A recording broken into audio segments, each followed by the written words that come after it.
Hello, everyone. Today we have with us Skyler Reeves, founder and CEO of Ardent Growth. Ardent Growth works as content marketing partners with marketing agencies that are too busy to market themselves. Skyler, welcome to the show. Excited to have you today. Thanks for having me. Glad to be here.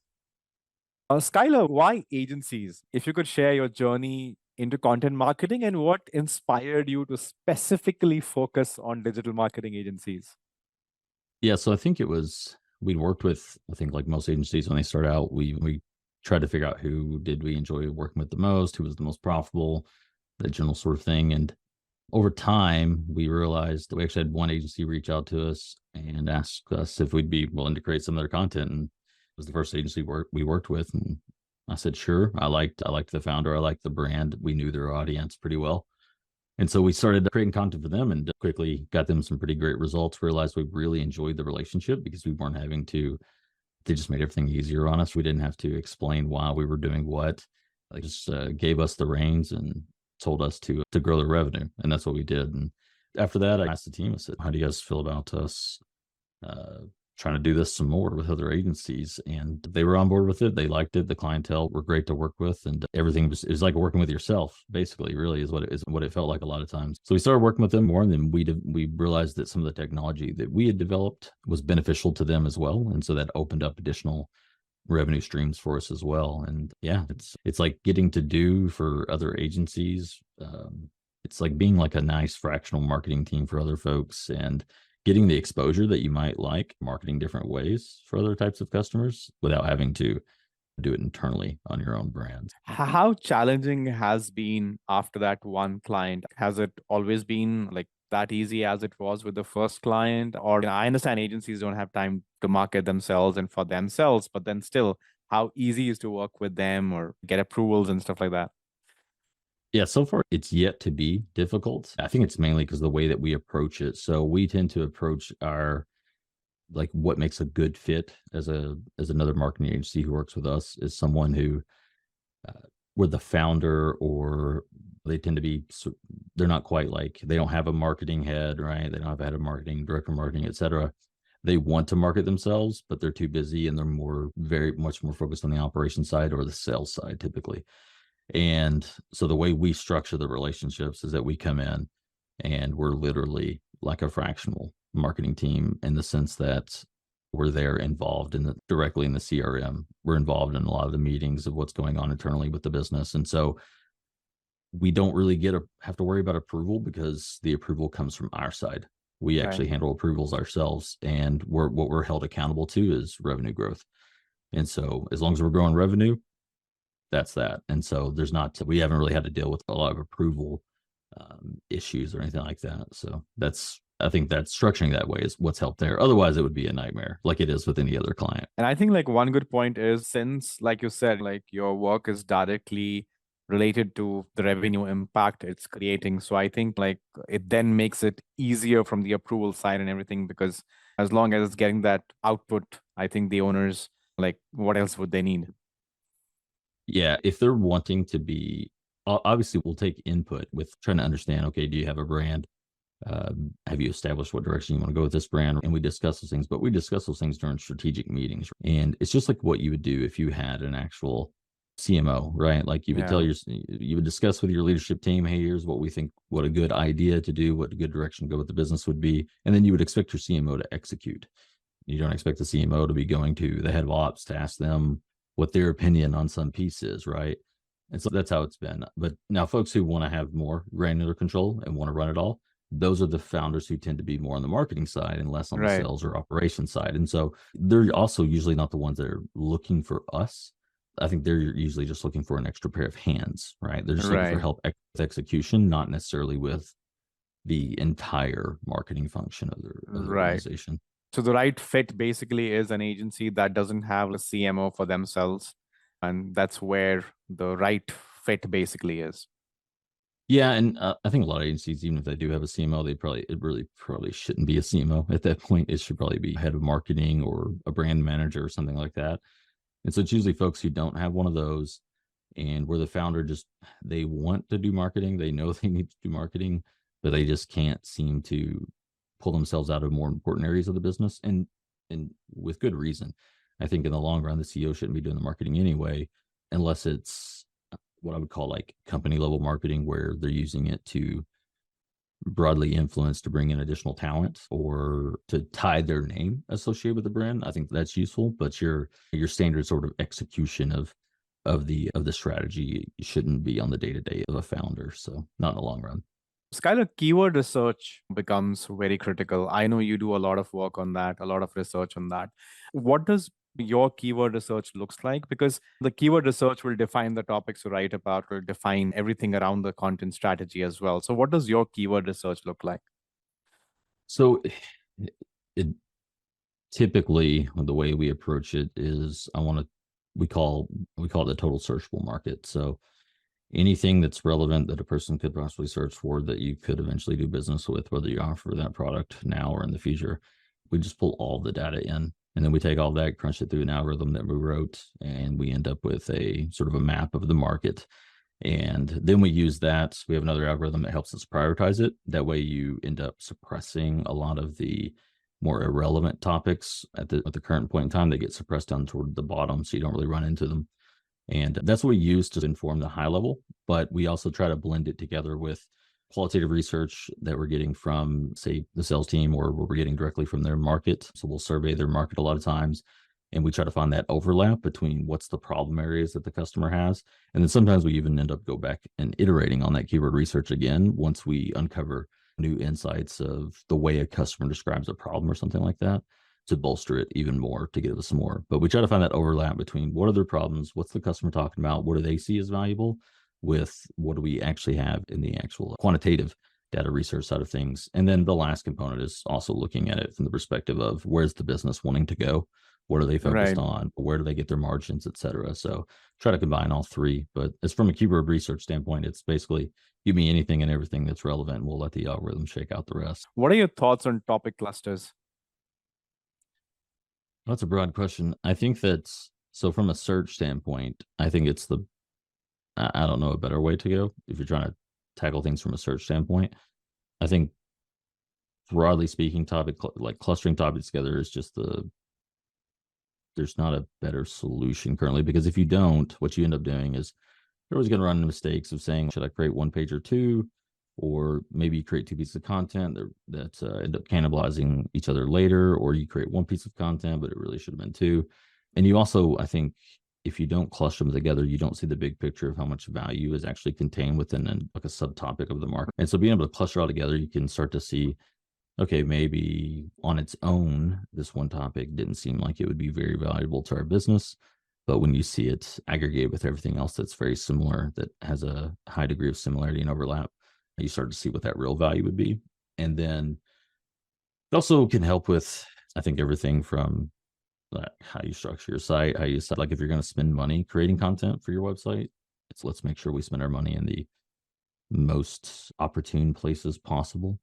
Otherwise, you're just pulling in keyword research, sorting by something like volume and KD or something, right? Yeah. Which are just, it works if you don't have anything else. Like something's better than nothing, but that's a rather pedestrian type approach, I think. So Yeah, I think a lot of people end up doing a mistake where they're creating like a lot of like pillar pages and sub pages, but there's no strategy involved. And there are some people that follow a strategy where, okay, fine, I want like one pillar page and let's say 3 or 4 sub pages. But there's, like you said, there's no formula to it, like one pillar page and 3 pages, or let's say one page and unlimited pages.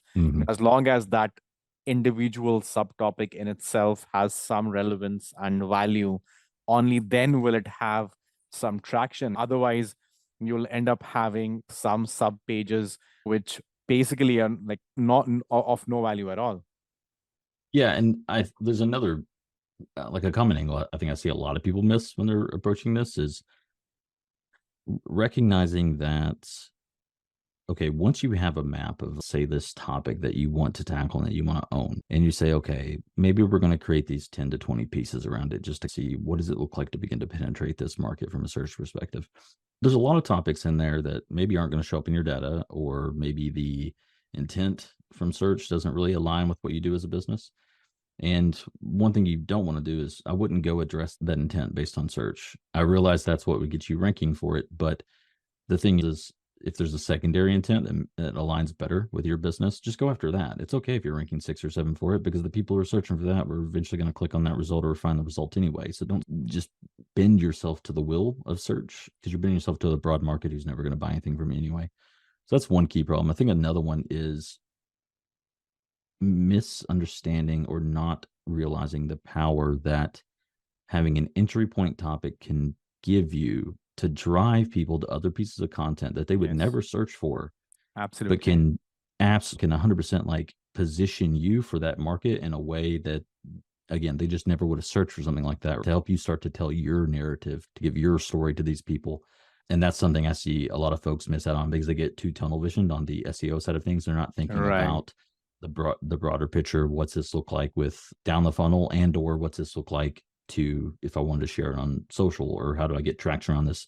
Not necessarily share the content on social. I don't think that works very well. It just gets suppressed too much. But how do you share the ideas, the concepts, the narrative on social? Yeah, I think a lot of people are like too focused on just looking at the list of keywords ranking for the competition and the pages the competition has and what they are missing. Yeah. And a lot of times it is everybody has not got it right. Like a lot of times there's a whole set of things that is missing there. It's almost as good as a, vacuum, and it's actually as good as a blue ocean where you can actually have that authority and you can actually drive and control all that traffic. Yeah, we have an article I wrote about this 2 years ago or something like that, where we were arguing against this common approach of doing a content gap analysis, where most people will take and say, okay, what are my competitors ranking for? What are they ranking for that I'm Yeah. not ranking for? Okay, I get it. I get it. Go fill those gaps in, sure. But there's often a much broader picture. That's why we call it the Right. total searchable market, that your competition hasn't even tried to tap into yet. Yeah. Right. And so Yeah. it's up to you when you begin to see that on figuring out, okay, is there a reason why they haven't gone after this? Is it not very valuable? Or have I found an opportunity where I can begin to lead the market versus just playing catch up with everyone else? Because anytime you benchmark on competitor data, or try to look at what the competition is doing to inform your own strategy, that's to me, that's, again, I get it, but it's also it's not a winning strategy. You don't win Yeah. by chasing after competitors. You win by making them chase after you. And so you want to Exactly. look at the bigger picture and see, where can I begin to either go after things that they haven't done before, or where can I begin to have different and unique opinions or unique takes on topics that I think everyone else is getting wrong. And that's something we frequently do, because there's this common, and we've all seen it on Google, where we search for something and all the results are very homogenous. Yeah. And I think it's a byproduct of one person, quote unquote, got it right, and then everyone else just trying to copy them, and everyone else is also too afraid to try anything new, to try something different. Yeah. They'd rather do something that they think is going to work than try something that may work better, but it's more unknown. And Right. oftentimes when you actually try something that's more unknown, you start to realize that, okay, the only reason why search looks like that is because everyone, it's just the blind following the blind half the time. And so we make it a point to say, do we fundamentally agree with the premise here? And if we don't, it's really nice for marketing agencies, because oftentimes there is a lot of just wrong stuff out there. An example, we did this recently for one agency who was looking at a fairly broad keyword around their market, and every article was complete.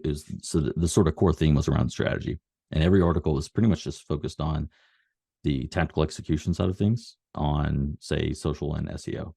And if we think about what does marketing look like holistically here, right? You've got market research, you've got segmentation, you've got targeting, positioning, messaging, right?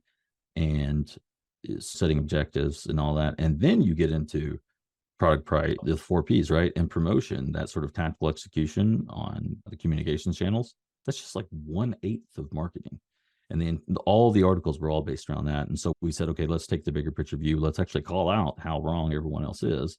So we did. And then I think you've seen this, I'm sure, plenty of times, and everyone else has too, where you'll search for something and it's all the XYZ guide, ultimate guide, et cetera. And so I think we named ours Not Another Guide to This. Hmm. Hmm. It quickly picked up traction because It was one, we're able to still hit that intent that Google's looking for around the having guide and the Yeah. keyword, right? Yeah. But we're also trying to make it stand out a bit more and take a very different angles. Yeah, I think that's something a lot of people they miss out on. They don't look at the bigger picture. They get too myopic in what the competition's doing. And Right. really all you have to do is just go talk to your market. If you just spend time talking to your market, they will guide you and tell you exactly what you need to do. And you'll be so far ahead than what you ever would just by copying the competition. Because there's a lag Right. time when your Yeah. competition, you don't know if it's working for them. You don't know how Yeah. long ago it was that they tried that. I was about to tell you the same thing. Like we have hyped that reverse engineering term so much in SEO. All our, like, not all, but a lot of our tools that we're using is basically looking at the top 10, like seeing what all they have and just copying. And again, it's important. You need to make sure that based on the intent and Google, like what Google considers top 10, it's very important to make sure you have all of that. It's also important to see what they're missing. And that's not going to get, and the tools are not going to get you that.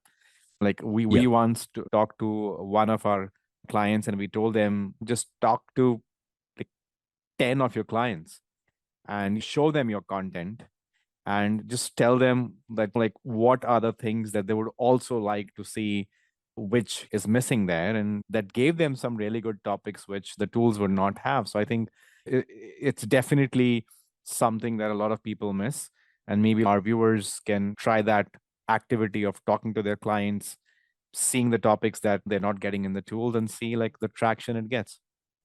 Yeah. And two things off the back of that. One would be sometimes you'll look at the broad topic as a whole and maybe you think everything out there is pretty bland about it and you're not really sure you want to go after that topic because you don't know how valuable it would be for you, or maybe you're going up against it's maybe HubSpot's ringing for it and SEMrush and Ahrefs, and as an agency or something you're like, what am I gonna do here? For one, you can beat them. I'll just go ahead and say that right now. You can beat those large players. We do it plenty of times, but I think it's looking, if you've clustered your topics together, it's looking within the cluster to find where's an angle within that cluster what you could go after. And yeah, you may not capture the entire volume and that is available, the entire traffic that's available within that topic cluster. But if you can capture a sub-segment of it, that would be very valuable to your business for people who have that type of problem. That gives you a much more narrow and specific angle to take with your piece. And another thing, if you don't have time always to talk to your customers, you can't get them to give you good feedback or whatever, because I realize it could be difficult depending on the volume of content that you're putting out. It's as simple as just going and reading some of the pieces that are ranking. Just actually read it and read it from a critical perspective and ask yourself, just assume that there's something wrong. That's the way we always approach it, is assume that there's something wrong and that there could be something better. And I think it's very easy for people to go read, let's say you're competing against other agencies on the SERPs. I think it's very easy for you to go read their content and just ask yourself, do you think this is good? and start to find flaws in it. And when you find those flaws, note those down. And it can give you some insight on how you might actually be able to create something that's going to provide like a new perspective or unique information. The whole concept of confirmation of information gain can be baked into that. But you also need writers who are going to that need to understand the craft, or at least researchers that really understand the craft so they can form that narrative. I understand. Skyler, since you work with agencies, I'm sure you also have agencies that are like focusing on multiple niches, right? Mhm. In those scenarios, how do you prioritize your content? Like whenever an agency, like if we're creating content for an agency that does have multiple Yeah, industries, an agency, yeah. typically it comes down to a handful of things. So one, we'll ask ourselves like, okay, maybe they've started focusing on a new industry and they want to get penetration in that market. Like at that level, we're looking more at like what's going on at the business, right? What are we trying to accomplish this year as a business? Where are we what's sales focused on? What are advertising efforts focused on? How do we get that to align with the content marketing side of things? Because all the content we create can help enable sales, can help enable advertising, and we get feedback from both as well. So it creates a more synergistic approach. That's one thing. Other scenarios would be, let's say they're not necessarily going after a new industry, but we want to prioritize within the area. So what we'll do is we'll start to look at, okay, where do you have your best margins at? What are you able to consistently deliver at high margins with a good balance between volume and margin? And we use that to say, if you could sell more of X, what would it be? And we'll use that to inform the direction that we go. That so far has not led us wrong. And if they don't know those numbers, then that ends up being something where we'll periodically take off the marketing hat for a bit and put on our operations hat and say, okay, let's help you understand what is actually driving revenue in your business and get that problem solved first, because that's a big constraint that we need to have answers to. Like that impacts every area of the business. So we'll try to help them solve that first. And so that's usually when I get more involved, and it's less of the marketing role and more of a, okay, let's two CEOs here of agencies collaborate together and figure out how do we solve this problem for you. But yeah, so that tends to be where we'll focus. Or if they got the resources, it's divide and conquer. If they're doing really well in some areas, we'll look to say, where are you not doing so well? And sometimes evaluating if it's even worth going after that. So that's usually what it's going to be, is just looking at the business level.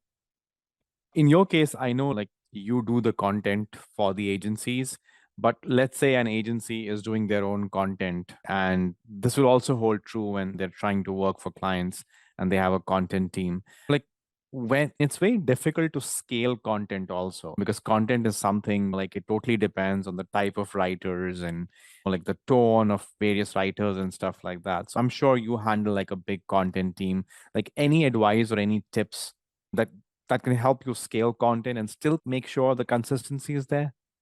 Yeah. So I think that's, so let's say you're approaching this for your own customers, right? So Mhm. I think you can either play the quality game. You can do quality with quantity, but you have to really dial in your process towards quality first. You you cannot create something that's high quality without having, you have to have someone really good in play. Like editors are probably the best thing. If I were to say what's the trick, it's to just have really good editors that can scale themselves across multiple areas. So it's not super helpful, but it's basically hire A players who know what the hell they're doing. That's probably the biggest part. But because writers, you can teach a writer to get better over time. Editors are quasi strategists, in my opinion. So like they just have to have a knack for it. They're always looking for, how do we shape this? Having a director on a movie set, right? Like they're really seeing they're trying to see the end vision. It's not just an editor who's just cleaning up. It's not a copy editor, you know what I mean? It's more like an editor in chief.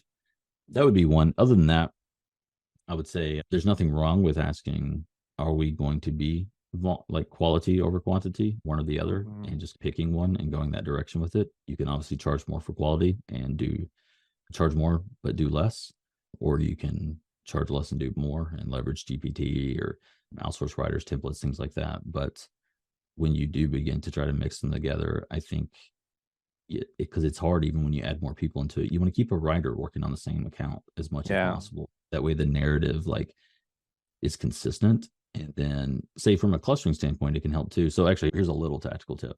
Let's say you want to go after this big set of content, this big topic.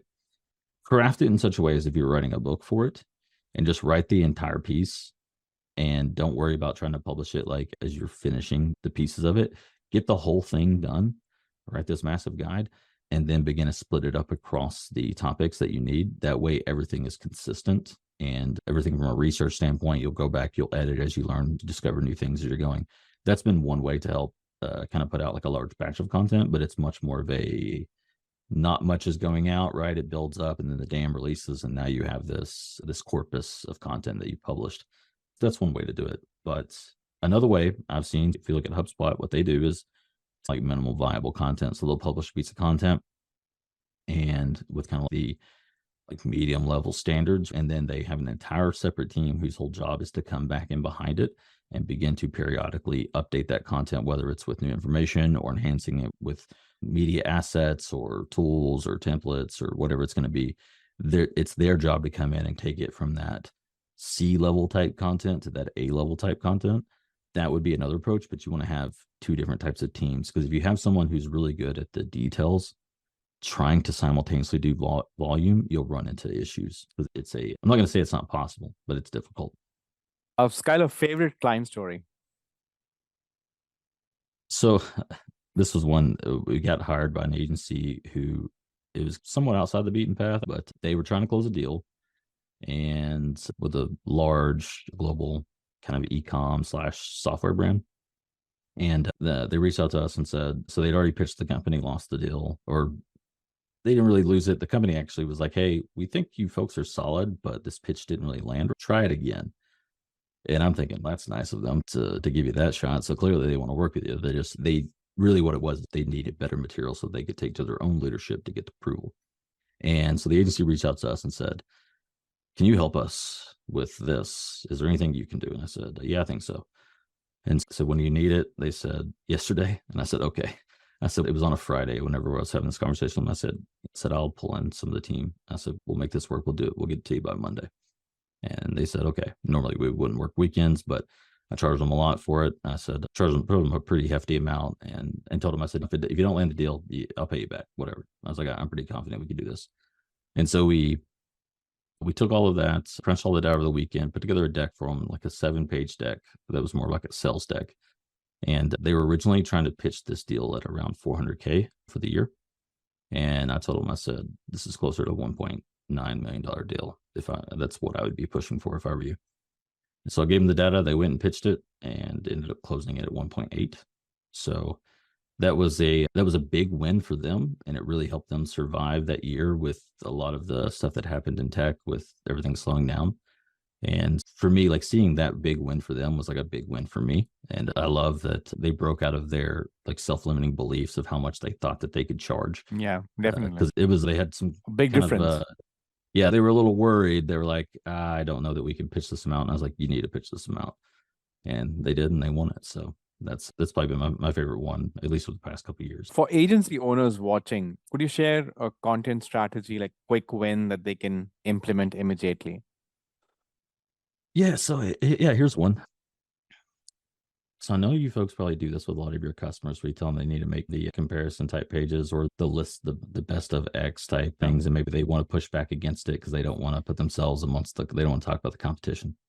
So 2 things there. One, I know you're not going to have a problem with this, but tell them that the conversation is going to happen one way or another. And they can either participate in that conversation or they can sit on the bench. But for agencies specifically, for several, because we try to keep them compartmentalized within a certain, either by service or by industry. That way we're not competing with ourselves. But what we've done is we've gone after those best agencies for X type articles where we're talking about the competition. We'll send them over there. That's fine.